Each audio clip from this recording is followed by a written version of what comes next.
اعوذ باللہ من الشیطان الرجیم، بسم اللہ الرحمن الرحیم۔ آج ہم نے پڑھنا ہے بیٹا ہمارا مڈ وائف کا CMW کا جو فرسٹ ایئر کے لیکچر ہیں، اس کا آج پیج نمبر 157 ہے، ماڈیول 2.2 ہے، صحت ہیلتھ پڑھنی ہے، جسمانی، ذہنی، سماجی، رومانی اور جذبات۔ صحت میں توازن، اعتدال کو بہترین صحت کہتے ہیں۔ بیٹا صحت یہ نہیں کہ بندہ صاف ستھرا نظر آئے، تمام چیزیں صحت مند ہونے کے لیے ضروری ہیں۔ جسمانی طور پہ بھی صحت مند ہو، یعنی کوئی بیماری بھی نہ ہو، ذہنی سکون بھی ہو، ذہنی سکون نہ ہوا تو اس کو بھی بیمار کہیں گے۔ سماج کہتے ہیں آپ کا معاشرہ، کسی اگر گندے معاشرے میں رہتا ہے کوئی شخص جس کے ہمسائے لڑاکا ہیں، اس کو تنگ کرتے ہیں، تو بھی اس شخص کو ہم صحت مند نہیں کہیں گے۔ رومانی کہتے ہیں رومانی جذبات، پیار محبت والے۔ اگر کسی شخص کو بار بار غصہ ہی آتا ہے، محبت آتی کوئی نہیں، تو وہ بھی اس کا مطلب وہ صحت مند نہیں ہے۔ اور جذبات جو ہیں وہ صحت میں توازن۔ جذبات بھی کیا ہوتے ہیں؟ کوئی بندہ فوراً لڑاکا ہو جائے، فوراً پیار میں ہو جائے، تو یہ کیا ہیں؟ جذبات۔ ان میں توازن ہونا چاہیے۔ تو جہاں غصہ ہو، غصہ آنے کے بعد تو تھوڑا بہت غصہ، جہاں پیار ہو وہاں پیار۔ یہ نہ ہو کہ پیار کی باتیں بھی غصے میں ڈیل کرے انسان، اور غصے والیوں پہ بھی پیار کرتا رہے، تو یہ چیزیں جو ہیں وہ نقصان دہ ہو سکتی ہیں۔ تو جذبات جو ہیں ان میں بھی توازن ہو۔ تو یہ ساری چیز جو ہیں ان میں توازن ہونا چاہیے۔ اور اعتدال، توازن اور اعتدال ایک ہی چیز ہے بیٹا، اس کو بہترین صحت کہتے ہیں۔ تو یہ صحت کے لیے ضروری ہے کہ تمام چیزوں کا ہونا ضروری ہے۔ عنوانات کیا ہیں؟ صحت کی تعریف ہم نے بیان کرنی ہے، اس قابل ہو جائیں گے آپ۔ صحت پر اثر انداز ہونے والے عوامل کا جائزہ لیں گے۔ بیماری میں معاون، بیماری جب ہو جائے تو اس میں مددگار چیزیں، معاون کیا ہوتے ہیں؟ مددگار عوامل کی وضاحت کر سکیں گے۔ تعلیم اور تربیت کے طریقے اس میں کیا ہیں؟ طالبات باہم مل کر مندرجہ ذیل طریقوں سے کام کریں گی۔ اس میں متعمل لیکچر ہوگا، ٹیچر لیکچر دے گا، پھر طلبہ جو ہیں آپس میں بحث و مباحثہ کریں گی، اور اس میں ٹیچر بھی شامل ہوگی ساتھ میں، گروپ ورک ہوگا اور کمیونٹی وزٹ ہوگا۔ تو پہلے کیا ہے بیٹا؟ صحت۔ بہترین صحت کی تعریف کیا ہے بیٹا؟ جسمانی، ذہنی، سماجی، رومانی جذبات صحت میں توازن اور اعتدال کو بہترین صحت کہتے ہیں۔ یہ وہی والی تعریف آ گئی جس کی میں نے وضاحت کی ہے۔ ورلڈ ہیلتھ آرگنائزیشن، یہ WHO بیٹا ایک ادارہ ہے۔ W سے ورلڈ، ایس سے ہیلتھ، O سے آرگنائزیشن، جو پوری دنیا کے اندر صحت سے متعلق مسائل جو بھی ہیں ان کو ڈیل کرتا ہے۔ تو اس کے مطابق جو ہے مکمل صحت جسمانی، ذہنی، سماجی خوشحالی اور کام کرنے کی صلاحیت ہے، نہ کہ محض بیماری یا کمزوری کی عدم موجودگی ہے۔ بیماری یا کمزوری نہ ہو ہم کہیں یہ صحت مند ہے، نہیں، اس کا ذہن بھی ٹھیک ہونا چاہیے، اس کا سماج بھی ٹھیک ہونا چاہیے۔ صحت اور اس پر اثر انداز ہونے والے عوامل وہ کون کون سے ہیں؟ اس ماڈیول میں صحت کے بارے میں عام تصور، صحت مند فضا اور صحت مند رہن سہن پر گفتگو کی گئی ہے۔ اس میں صحت پر اثر انداز ہونے والے عوامل اور ان کے بنیادی مسائل پر بھی بحث کی گئی ہے، جن کا پوری دنیا بالخصوص پاکستان کو سامنا ہے۔ پاکستان میں ماں اور بچے کی صحت کی صورتحال پر اور ماں اور بچوں کی عام بیماریوں اور اموات کو چیلنج سے نمٹنے کے لیے مڈ وائفری کی اہمیت پر خصوصی زور دیا گیا ہے۔ مڈ وائفری بیٹا اپنا کردار ادا کر سکتی ہے کسی بھی عورت کو صحت مند رکھنے میں۔ تو نمبر 1 کیا ہے؟ مکمل صحت۔ اگرچہ بیماری اور علالت کا نہ ہونا کسی بھی تعریف کے مطابق اچھی صحت کا لازمی جزو ہے۔ یعنی اگر کوئی شخص بیمار نہیں ہے یا علیل نہیں، علالت بھی بیماری کو کہتے ہیں، ٹھیک ہے، بیماری کا ہی دوسرا لفظ ہے۔ تو ہم یہ کہتے ہیں کہ اگر کوئی بندہ بیمار نہیں ہے تو وہ صحت مند ہے، ٹھیک ہے، لیکن اس کا مطلب یہ نہیں کہ صرف یہی کافی ہے۔ مکمل صحت میں مندرجہ ذیل چیزیں شامل ہیں۔ سماجی اور معاشرتی صحت، یہ بار بار وہی چیزیں رپیٹ کریں گے بیٹا جو میں شروع میں کرایا ہوں۔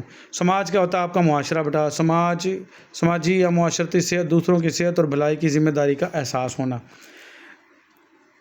جیسے کچھ ہمسائے ہیں اونچی آواز میں میوزک چلاتے ہیں، اور کچھ ہمسائے ہیں وہ بیمار پڑا ہے، کوئی ہمسایہ یا ہمسائی، تو اونچی آواز میں میوزک چلانا یہ برے سماج کی، برے معاشرے کی نشانی ہے، تو اس سے وہ تنگ ہو رہے ہیں۔ اسی طریقے سے اونچی آواز میں اسپیکر میں بہت زیادہ اونچی آواز کھول کے اعلانات کرنا، اذان دینا یا میلاد وغیرہ پڑھنا، تو اس طرح کی چیزیں بھی ہیں۔ تو ہم دکھنے میں تو بظاہر اچھی چیزیں ہیں، لیکن اگر اس سے کوئی تنگ ہو رہا ہے، کوئی مریض ہے، اگر آپ نے اس کا خیال نہیں رکھا، تو یہ کس میں آئیں گی؟ سماجی اور معاشرتی جو ہے وہ صحت کے بگاڑ میں آئیں گی یہ۔ پھر ذہنی صحت آ گئی بیٹا۔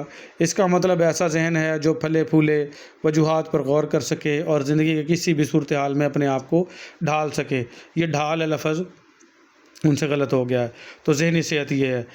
کچھ لوگ ایسے ہیں بیچارے پریشان ہی اتنا رہتے ہیں کہ ان کو نئی سوچیں ہی نہیں آتی، تو یہ بھی ذہنی صحت بھی ضروری ہے۔ پھر جذباتی صحت بھی ہونی چاہیے، احساسات، جذبات اور ایسی سرگرمیاں جو انسان کو سکون دیں تو وہ بھی ضروری ہیں۔ پھر آ جائے گی روحانی صحت بیٹا، اس سے مراد کسی کے روحانی اعتقاد پر اعتماد، تحفظ کا بھروسہ اور اندرونی سکون ہے۔ جیسے ہم اللہ تعالیٰ پہ یقین رکھتے ہیں الحمدللہ، اور ہمیں پتہ ہے کہ ہماری ہر مشکل جو ہے وہ اللہ تعالیٰ دور فرمائیں گے، اور ہم اپنے نبی حضرت محمد مصطفیٰ صلی اللہ علیہ وسلم سے پیار کرتے ہیں، اور یہ جو ہے کیا ہے روحانی صحت ہے۔ تو اگر اس پہ اعتقاد ہوگا، نمازیں ٹھیک سے پڑھتے ہوں گے، ذکر و اذکار کرتے ہوں گے، تو یہ روحانی صحت بھی ٹھیک رہے گی۔ صحت پر اثر انداز ہونے والے عوامل کون کون سے ہیں بیٹا؟ بہترین صحت سے لطف اندوز ہونے کے لیے مندرجہ ذیل اہم عناصر کو مد نظر رکھنا ضروری ہے۔ پہلی چیز کیا؟ پینے کا صاف پانی۔ دوسری چیز کیا؟ صاف اور تازہ ہوا ہونی چاہیے۔ تیسری کیا؟ فضلہ کی منصب تلفی، یعنی جو پخانہ ہوتا ہے، پوٹی ہوتی ہے، وہ کیسے تلف کی جاتی ہے؟ دیہاتوں میں ابھی تک بھی وہ لوگوں نے اپنے گٹروں کے باہر چھوٹے چھوٹے سے گڑھے مار رکھے ہیں، اور اس میں پانی جب اکٹھا ہو جاتا ہے گندا، تو اس کو کسی ڈبے یا لوٹے کے ساتھ باہر سڑک کے اوپر پھیلا دیا جاتا ہے۔ تو یہ فضلہ ٹھیک سے تلف نہیں ہو رہا، اس سے بہت زیادہ بیماریاں، ایون کہ پولیو بھی اسی سے پھیلتی ہے، اور بہت ساری موشن کی بیماریاں، آنتوں کی بیماریاں اسی سے پھیلتی ہیں۔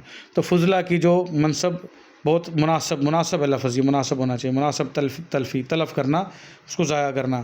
پھر چوتھے نمبر پہ آ جائے گا غذا یا نیوٹریشن اچھی ہونی چاہیے۔ پانچویں نمبر پہ ورزش میں باقاعدگی، لوگ ورزش بھی کریں۔ چھٹے نمبر پہ آ جائے گا نیند اور آرام اور سکون بھی لیں۔ اور ساتویں نمبر پہ تحریک، جس کو اسٹیمولیشن کہتے ہیں، متحرک رہنا۔ یہ تمام چیزیں، کوئی پوچھے کہ صحت مند رہنے کے لیے کیا کیا چیزیں ضروری ہیں، تو آپ نے یہ ساری ساتھ کی ساتھ چیزیں لکھ دینی، امپورٹنٹ ہیں یہ۔ تو اب ہم ان کو باری باری پڑھیں گے۔ تو سب سے پہلے کیا آ جائے گا؟ غذا یا نیوٹریشن۔ غذائیت سے بھرپور غذا وہ ہے جس میں لازمی اجزاء، نیوٹرینٹس موجود ہوں، جو کہ ہمارے جسم کو مضبوط اور صحت مند بناتے ہیں۔ یہ غذائی اجزاء ہمیں توانائی مہیا کرتے ہیں، طاقت دیتے ہیں۔ غذائی جز غذا میں موجود مادے ہیں جو ہمارے جسم میں بہت سے امور سر انجام دیتے ہیں اور کسی بھی بیماری سے ہمارے جسم کو محفوظ رکھتے ہیں۔ پانی اور فائبر کے علاوہ ہماری خوراک کے 5 بنیادی اجزاء ہیں۔ اس میں نشاستہ یا کاربوہائیڈریٹس، جس کو ہم بیٹا اردو میں عام الفاظ میں کہیں گے چینی، میٹھا، گلوکوز، شہد، یہ سارے کیا جہاں میٹھا آئے گا وہ کیا کہلاتے ہیں؟ کاربوہائیڈریٹس۔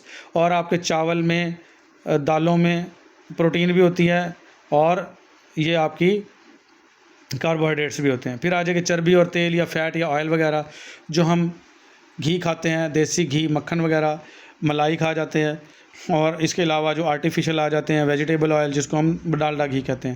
تو چربی اور تیل یا فیٹ ہیں، اور یہ بھی ہماری خوراک کا لازمی جز ہے بیٹا، ان سے بھی طاقت ملتی ہے۔ لحمیات یا پروٹینز، لحمیات اور پروٹین زیادہ تر دالوں اور گوشت میں پائے جاتے ہیں، 20% ہی گائے کے گوشت میں، 20% ہی تقریباً آپ کی دالوں میں ہوتی ہے۔ تو کوئی غریب اگر گوشت نہیں کھا سکتا، گوشت کو لحمیات لکھا انہوں نے بیٹا، ٹھیک ہے، تو وہ دالیں کھا لے، تو اس سے بھی پروٹین اس کی کمپلیٹ ہو جاتی ہے۔ معدنی نمکیات یا منرلز، معدنی نمکیات یا منرلز میں آ جائے گا بیٹا آیوڈین وغیرہ، یہ زمین سے نکلنے والی ہیں۔ اور حیاتین یا وٹامنز ہو گئے، vitamin A, B, C, D, E اور کے، یہ تقریباً 5-6 قسم کے وٹامن ہیں جو میں نے نام لے دیے ہیں۔ تو یہ سارے کے سارے خوراک کا جز ہونے چاہیے۔ اس کو کیا کہتے ہیں؟ غذا یا نیوٹریشن۔ ایسی خوراک جس میں یہ تمام چیزیں ہوں گے اس کو نیوٹریشیس ڈائٹ کہیں گے، اور انسان کو یہ صحت مند رکھے گی۔ غذا توانائی کا منبع ہے، یعنی توانائی کا ذریعہ ہے، ہمیں طاقت جو ہے وہ غذا سے ملتی ہے۔ غذا سے جو توانائی پیدا ہوتی ہے، اسے ناپنے کے لیے حرارت کا یونٹ، جس کو کلو کیلری کہتے ہیں، وہ استعمال ہوتا ہے، جسے اردو میں حرارت کہا جاتا ہے۔ غذائی اجزاء کو 2 مرکزی گروپ میں بھی تقسیم کیا جاتا ہے، میکرو نیوٹرینٹس اور مائکرو نیوٹرینٹس۔ میکرو کہتے ہیں بڑے بڑے نیوٹرینٹس، میکرو کا مطلب بڑا ہوتا ہے، مائکرو کا مطلب چھوٹا، مائکروسکوپ سے ہے جیسے، ٹھیک ہے۔ میکرو نیوٹرینٹس میں آ جائے گا کاربوہائیڈریٹس، فیٹ اور آئل، پروٹینز وغیرہ، یہ ہیں بیٹا آپ کے میکرو نیوٹرینٹس۔ اور مائکرو جو چھوٹے اجزاء ہیں اس میں وٹامنز اور منرلز آ گئے، یعنی میکرو نیوٹرینٹس جن کو زیادہ مقدار میں جسم کو ضرورت ہوگی وہ کیا کہلائیں گے؟ میکرو نیوٹرینٹس، اور جن کی کم مقدار میں ضرورت ہوگی وہ کیا کہلائیں گے؟ Micro nutrients. یہ بھی آپ کی مروزی بن سکتی ہے۔ پھر دوسری آ جائے گی تحریک، سٹیمولیشن۔ بیٹا ہمیں ہمیشہ یاد رکھنا چاہیے کہ زندگی خدا کا ایک تحفہ ہے، اور یہ بات ہی ہمارے جسم اور ذہن کے لیے تحریک ہے، سٹیمولیشن ہے، یعنی اللہ پاک نے دی ہے تو اس کو جینا بھی ہے اور اس کو اچھے سے گزارنا بھی ہے۔ تو اس میں کھائیں پئیں، انجوائے کریں، پراپر ایکسرسائز لیں، تو یہ تحریک ہے بیٹا۔ یہ سوچ کر کہ نہ صرف ہم صحت مند رہتے ہیں بلکہ ہم خود کو بھی اہم سمجھتے ہیں۔ پاکستان میں پبلک ہیلتھ سے متعلقہ جو مسائل ہیں اس میں کیا؟ تعلیم کی کمی۔ کچھ دیہاتی عورتیں، مائنڈ نہ کریں بیٹا، وہ پیسے کو بچا کے رکھتی ہیں، گائے بکری بیچ دی اور اس پیسے کو گتلی میں بند کر کے رکھ دیا، اور کھانا پینا نہیں ہے۔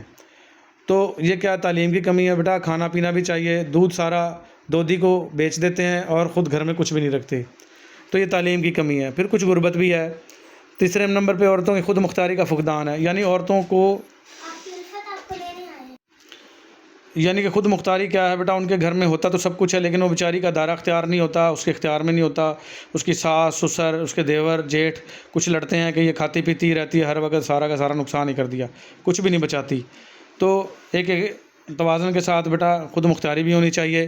صحت کی سہولیات تک محدود رسائی، یعنی جو ہاسپٹل ہیں، ڈاکٹرز ہیں، نرسز ہیں، ان تک جو ہیں کچھ جو کند ذہن لوگ ہیں یا تو وہ لے کے نہیں جانا چاہتے، یا بیچارے ایسے اتنے دور دراز دیہاتوں میں موجود ہیں جہاں صحت کی سہولیات ہیں ہی نہیں۔ صحت کی سہولیات کی قلت ہے اور رسائی نہیں ہو سکتی۔ رسائی کہتے ہیں وہاں تک پہنچ نہیں ہے ان کی، قلت کہتے ہیں کمی کو۔ صحت سے متعلق تربیت یافتہ عملے اور کارکنان صحت کی کمی، صحت سے متعلق جو ہے وہ تربیت یافتہ عملہ بھی کم ہے، خاص کر دیہاتوں وغیرہ میں۔ اگر کسی کو 4 لفظ آ جاتے ہیں، کچھ اچھا آ جاتا ہے، تو وہ جا کے اپنا کلینک یا اپنی جو چیزیں وہ شہر میں سیٹل کر لیتا ہے، اور گاؤں کے لوگوں کے بارے میں کوئی سوچتا ہی نہیں ہے۔ کمیونٹی میں صحت کی دستیاب سہولیات کی موجودگی سے لا علمی، کچھ قریب صحت کی سہولیات موجود ہوتی ہیں لیکن ان کو علم ہی نہیں ہوتا۔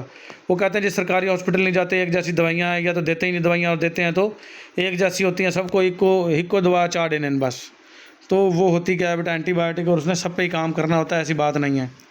تو کمیونٹی میں صحت کی یا تو دستیاب سہولیات کی موجودگی نہیں ہے، اور موجودگی ہے تو علم نہیں ہے لوگوں کو۔ علاقائی تہذیب اور ثقافت، عقائد اور روایتی رسم و رواج،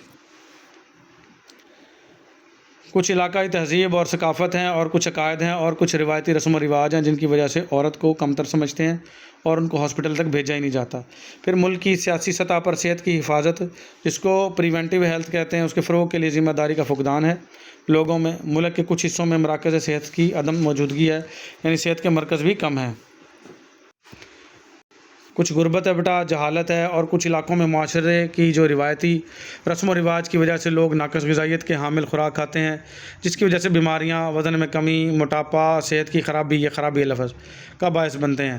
ہمیں بہت سے پیچیدہ مسائل کا سامنا ہے، مثلاً ماحولیاتی خطرات، صحت کی سہولیات تک ناکافی رسائی، غیر معیاری ناکافی خوراک، تشدد اور ایڈز وغیرہ۔ تشدد کہتے ہیں بیٹا مار پیٹ، اور ایڈز وغیرہ، یہ تمام چیزیں ہیں جو ماحولیاتی خطرات ہیں۔